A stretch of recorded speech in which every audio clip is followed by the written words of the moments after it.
Yes, good afternoon, students. So, today we will discuss in this lecture of the HVDC transmission. We will discuss different types of the HVDC link.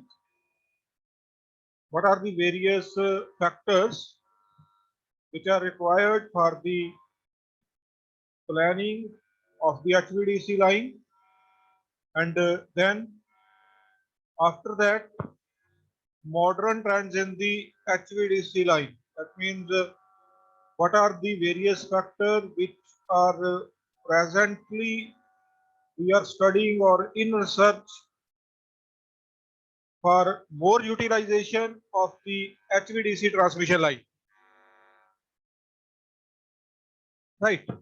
So after going through this unit or this lecture, we should be able to understand what are the HVDC links, what are the various types of the HVDC links.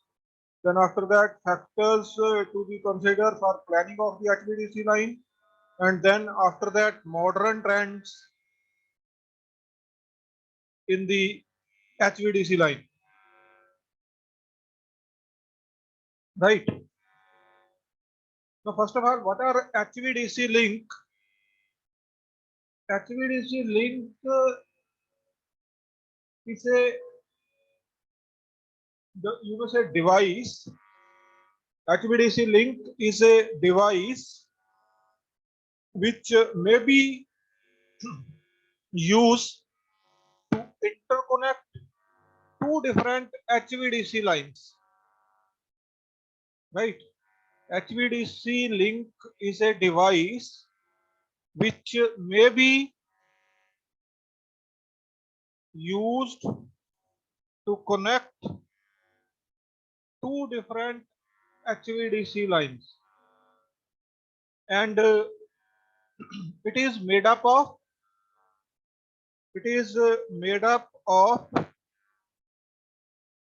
this different semiconductor devices like diode, thyristor, or any other semiconductor device which will be by the help of which we will be able to serve our purpose. Right. So again I am repeating, HVDC link is a device which is used to connect two different HVDC line. It is made up of different semiconductor devices like diode, transistor, thyristor, SCR, etc. Right? Now, different types of the HVDC link. There are three types of the HVDC link. There are three types of the HVDC link. One is monopolar link, another is bipolar link, and third is homopolar link.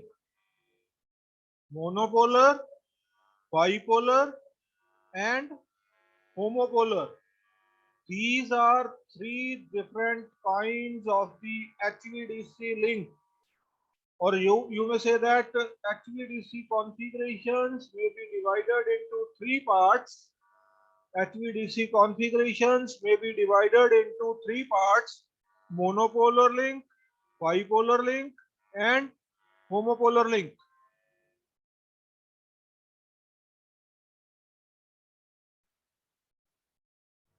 Yes, please. Now, this is the first kind of the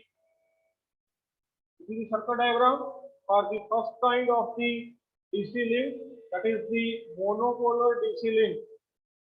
Right? This is your transformer. This is the symbol of the transformer. This may be step up transformer at the generating station. Then after that, across the secondary, we are connecting converter station 1. Converter station 1. So this converter station 1 this may be act as the equivalent to rectifier, right? Converter station act 1 will be act as equivalent to rectifier. That means it will convert AC into DC. Then after that, across the other end, this is your converter station 2, and it will be acting as equivalent to inverter, right? So across this side, we are again getting the AC, and this will be fed on the transformer 2. This is your transformer 1, this is your transformer 2, right? And then output of the transformer 2 that may be utilized to operate any of the load. Now, in case of the monopolar link, we are having one conductor. We are having this one conductor of the negative polarity, and ground is used as a return path. In case of the monopolar link, we are having only one conductor which is having negative polarity, and ground is used as a return path. Now we can operate it either in positive or negative polarity, but usually preferred negative polarity in order to reduce corona effect. We may use negative polarity or positive polarity, but we will prefer to use negative polarity in order to reduce corona effect, right? The major drawback in this system is power flow is interrupted due to either converter failure or DC link, because you may see in this case power will be transmitted through this DC link. If due to any case there is failure in any part of this DC link, then your power failure may occur, and the ground return objectionable only when buried mechanical structures like pipes are present, right? If we are using this here is ground, we are using pipes, then that pipe may subject to collision with the DC current flow, right? Is it clear about the first part? So this is the second kind of the link, bipolar link. In first case, in case of the homopolar, we are only using one conductor and two converter stations. One conductor and two converter stations. And return path in that particular case, that will be provided through ground only. But in case of the bipolar link, there are two conductors. One is operate at positive and other is as negative. In one pole, it will operate as a monopolar link. In first case, there is a great disadvantage.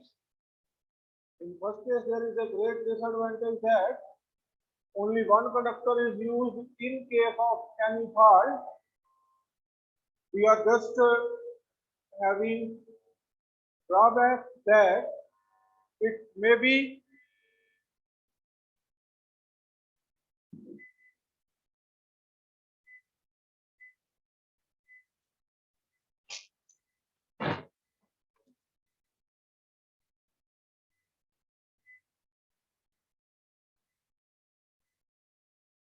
Yes, it may be used as a monopolar, right?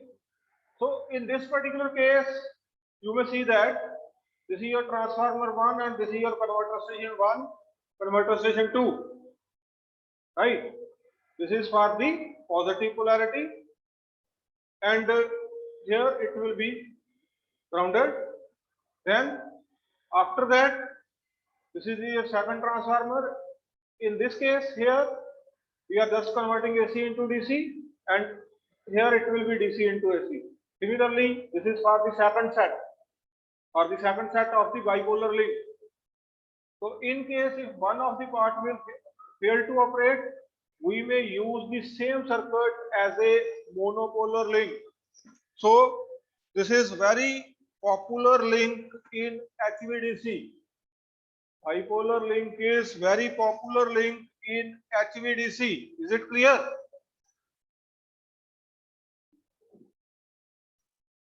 So this is the third kind of the DC link, that is homopolar link. We had already discussed. First is monopolar, then bipolar, and then homopolar link, right? Now in this case, two or more conductors have same polarity. Two or more conductors have same polarity. Now see here, this is conductor 1, this is your conductor 2. These are having the same polarity. In case of the homopolar, two or more conductors are having the same polarity. Normally, negative polarity is used. Why? Because of to reduce the corona loss and radio interference. To reduce the corona loss and radio interference, we are just using negative polarity conductor. Prefer to use. Ground is always used as a return path. Now in this particular case, again same as that of the bipolar, this during the faulty condition in one pole, it works as a monopolar link. If in case fault will occur either in the upper conductor or in the lower conductor, then second conductor may act as equivalent to this monopolar, right? Second conductor may act as equivalent to monopolar conductor. If in case fault will occur in both of the conductors, then obviously supply will be interrupted, and there is a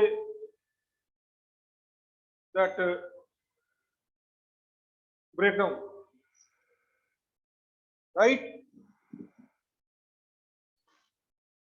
Now next is planning of the HVDC system.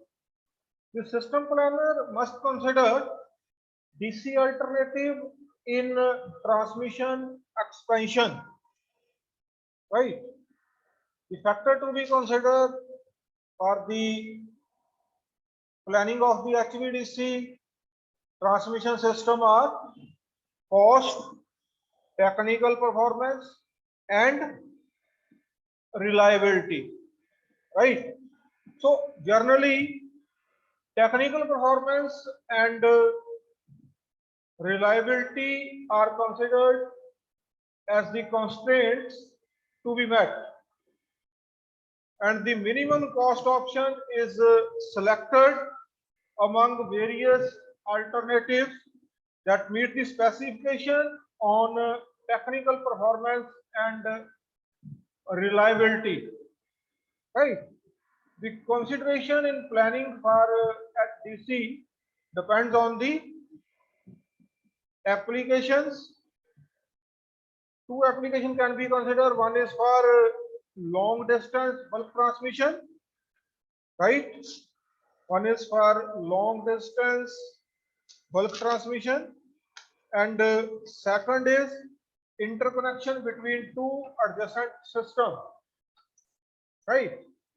So in first case, long distance bulk transmission, DC and AC alternatives for a same level of system security and reliability are likely to have the same power carrying capacity. That means both of the systems which are going to be connected with each other are having the same power carrying capacity, right? Now, in second case, in case of the interconnection between two adjacent systems, AC interconnection possess several problems in certain cases. For the same level of the system security, that means reliability, the capacity of the AC interconnection will be much more than that for DC, right? The choice for the DC connection will be based on the some consideration that are small fluctuation in the voltage and frequency do not affect the power flow, which can be set at any desired value. And second is the system security can be enhanced by fast control of the DC power, right? So having settled on the DC link for interconnection, there are three possibility configuration for interconnection that are a two-terminal transmission. First is two-terminal transmission, where each terminal is located at a suitable place somewhere within the network and connected by a DC overhead line or cable. Second is back-to-back HVDC station along with the AC feeder. And third is back-to-back station located close to the border between the two systems, right? So the interruption of the power in DC system link can occur due to DC line fault or AC line fault, because here what we are saying that both of the parts DC line as well as AC line are interconnected with each other. So interruption of the power in a DC system link can occur due to DC line faults and AC line faults, right? So some aspects require a detailed study of the system interconnection, that are first out of that some are VAR requirement, VAR volt ampere reactive requirement of converter station, and voltage stability. Second is dynamic over voltages, that means how instant that voltage will change. And third is harmonic generation and design of filter, right? Another factor which may require detailed study, that is damping of the low frequency and sub-synchronous torsion oscillators. Control strategy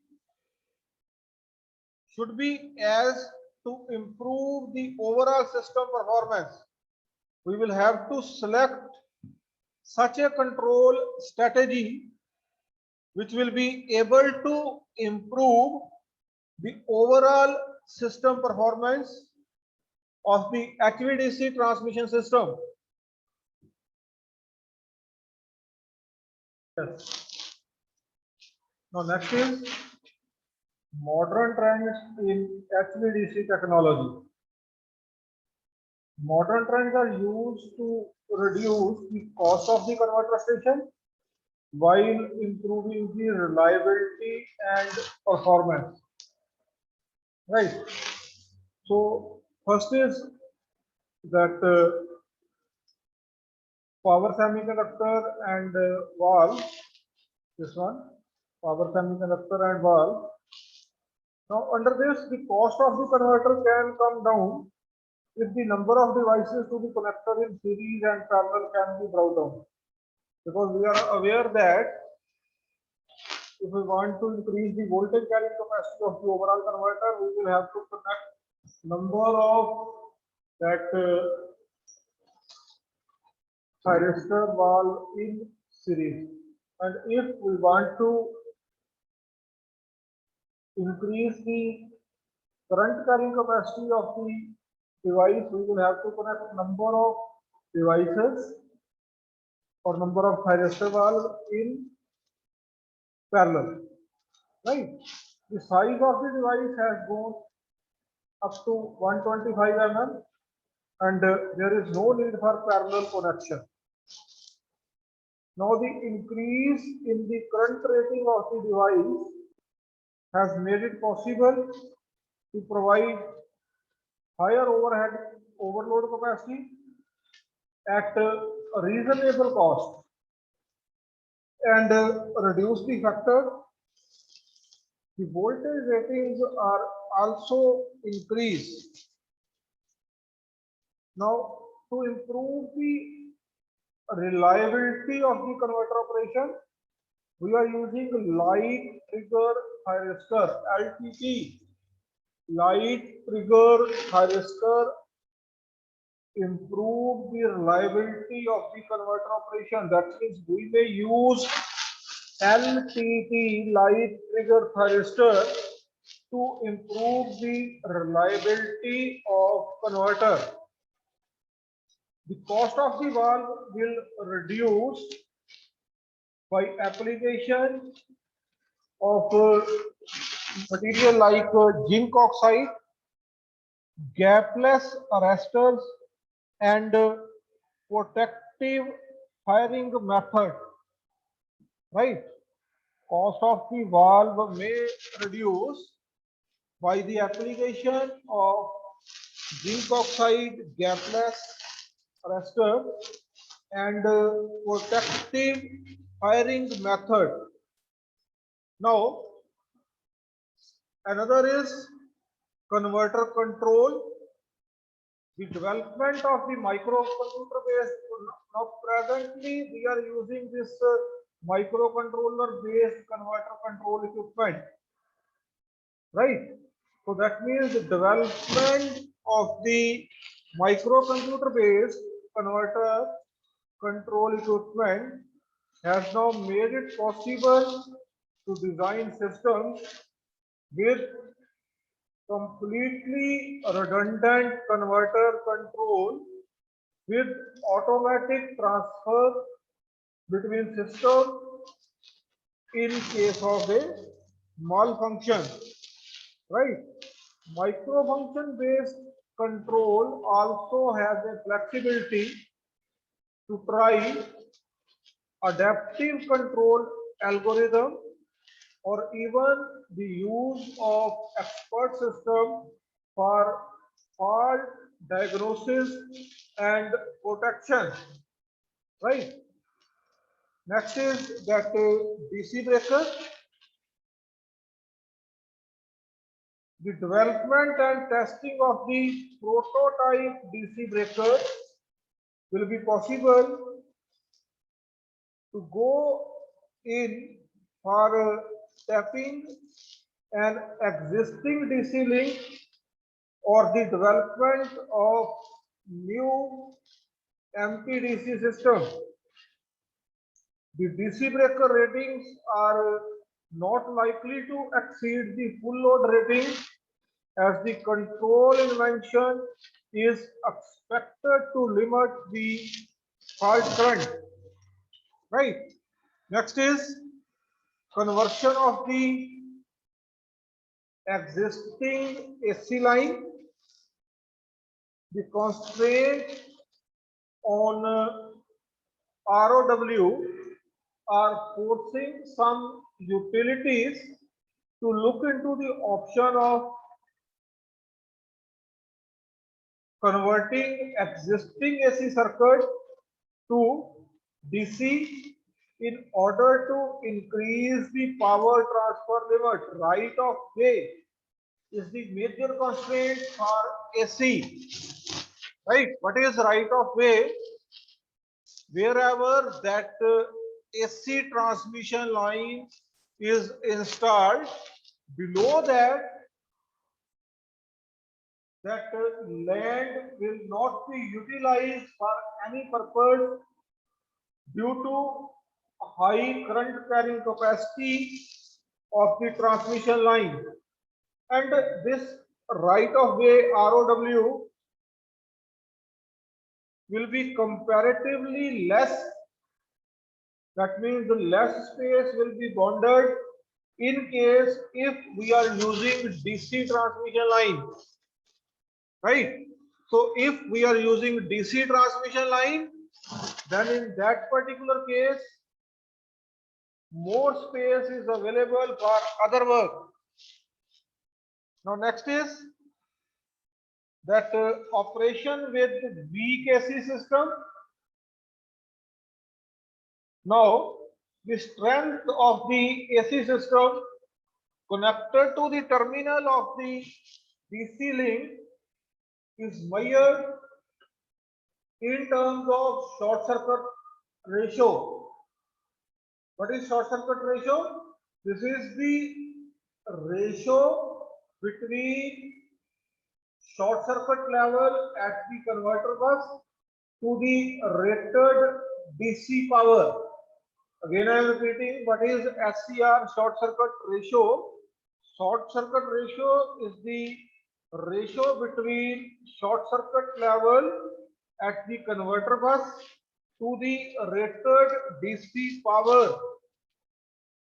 If SCR is less than 3, AC system is said to be weak. This is very much important. If this short circuit ratio is less than 3, then AC system is said to be weak. The conventional constraint extinction angle control have been suggested to overcome some of the problem with weak AC system. First of all, define SCR. What is SCR? Short circuit ratio. Short circuit ratio is ratio between short circuit level at converter bus to the rated DC power. Right? Now, if this SCR is less than 3, then in that particular case, this is known as AC system is said to be weak. Now, how to overcome this? By conventional constant extinction angle control. Right? The constant reactive current control or AC voltage control have been suggested to overcome some of the problem with weak AC system. Now another parameter which will be considered for this modern trends in HVDC technology, that are active filter, right? This active DC filter can be eliminate both characteristics, and low frequency non-characteristics harmonic active DC filter may eliminate both characteristics and non-characteristics harmonic. In India, Chandrapur PEG HVDC project uses an active filter in each pole, right? Next factor which may be considered for modern trend, that is capacitor commutated converter, right? So to improve the voltage stability when operating with this weak AC system, reduces the risk of communication failure, less load rejection over voltages, and reactive power requirement. The capacitor commutated converter was first applied in Kirby BTB project for power exchange between Argentina and Brazil. Then another factor is ultra high voltage DC transmission. Ultra high voltage DC transmission is at 800 kV. This is being considered for the transmission of large blocks of power above 300 megawatt for distance beyond 1500 kilometer. Right? If the distance is above 800 kilometer, then we are using this HVDC line. But if this distance is beyond 50 kilometer, then ultra high voltage DC transmission line is preferred to use. Right? So these are various factors which may be considered when we are saying that HVDC technology is the technology of the future, right? If we are saying that HVDC technology is the technology of the future, then these factors must be taken into consideration for best economical as well as reliable transmission technology, right? So this is the end of the lecture. If any queries there, you may ask.